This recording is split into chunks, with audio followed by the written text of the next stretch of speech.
Pada pembahasan sebelumnya, kita sudah membahas tentang tipe kepribadian anak koleris dan sanguinis. Maka untuk yang ketiga ini, kita akan mencoba mempelajari tipe anak kepribadian melankolis.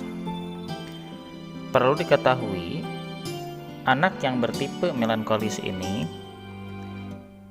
secara umum dia itu pendiam, pemikir, perfeksionis. Nah ini nih ciri-cirinya ya.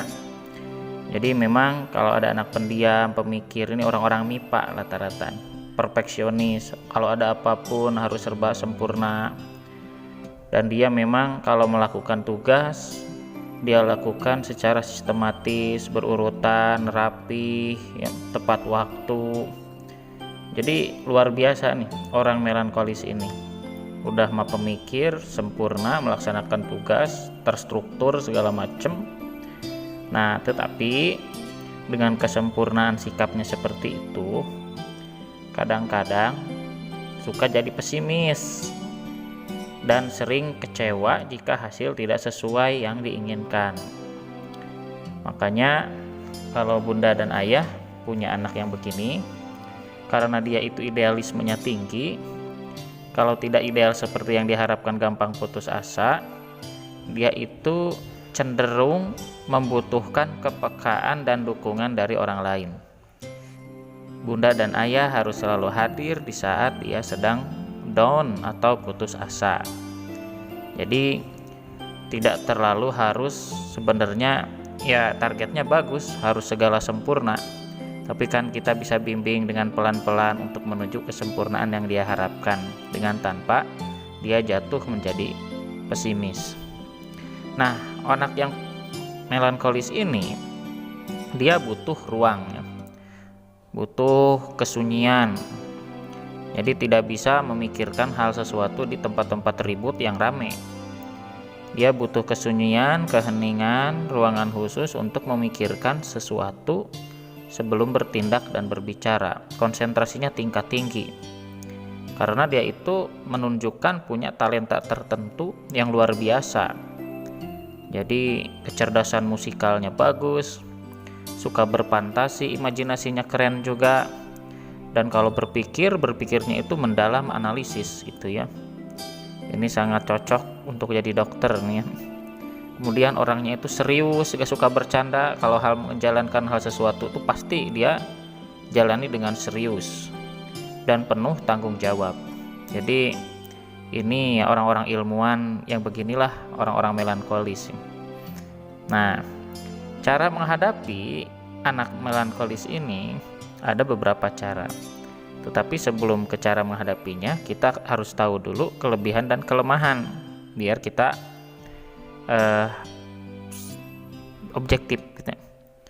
Dari segi kelebihan, orang melankolis ini perasaannya itu halus, sensitif, mendalam, analitis, serius, tekun, idealis, kreatif, berbakat, rasa seninya tinggi, suka keindahan. Itu kelebihannya. Nah, kekurangannya atau kelemahannya sering menekan perasaan. Karena terlalu idealis, jadi ada kekurangan dikit, dia menyalahkan diri sendirinya terlalu dalam. Jadi gampang merasa tidak berharga gitu kalau tidak sempurna. Makanya rawan bunuh diri nih orang-orang begini ya. Anak-anak yang melankolis ini dengan kehebatannya itu, mentalnya kalau gak dipupuk, gak didampingi, gak punya dukungan, ini rawan-rawan gampang kecewa dan mungkin bisa gampang bunuh diri. Jika punya masalah berat, mudah down. Nah, jadi mudah down. Kemudian murung gitu, ada masalah terlalu pendiam, mudah depresi. Itu kelemahannya.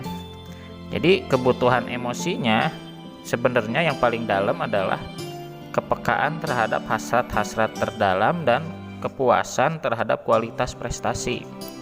Dia itu akan puas kalau punya kualitas prestasi yang bagus, dan dia butuh ruang sendiri, ketentraman, stabilitas, dan dukungan penuh. Itu secara kebutuhannya. Maka untuk menghadapi anak melankolis ini, bunda dan ayah bisa yang pertama adalah motivasi ketika dia kurang optimis. Jadi ketika saat-saat dia kelihatan murung putus asa, oke, kita temenin, motivasi, tapi pujilah dengan tulus dan kasih sayang. Jadi puji prestasi-prestasi yang sudah dia capai, walaupun yang ada kekurangan dikit. Jadi kita hargai dengan penuh cinta apa yang sudah dicapai dia.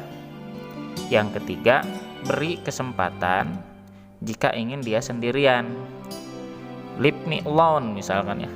Tolong tinggalkan aku sendiri. Nah itu dia butuh keheningan. Insya Allah tidak akan macam-macam. Beri ruang dia untuk berpikir sendiri.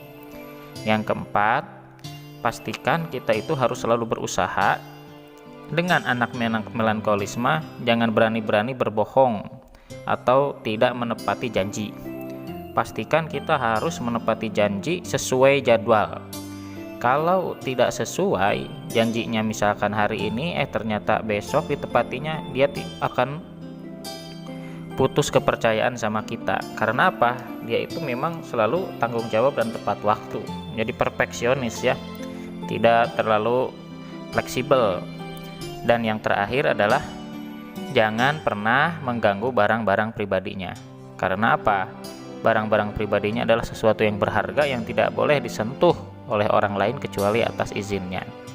Itulah diantaranya bunda dan ayah ketika kita memiliki anak tipe melankolis. Mudah-mudahan menjadi gambaran bagi kita semua.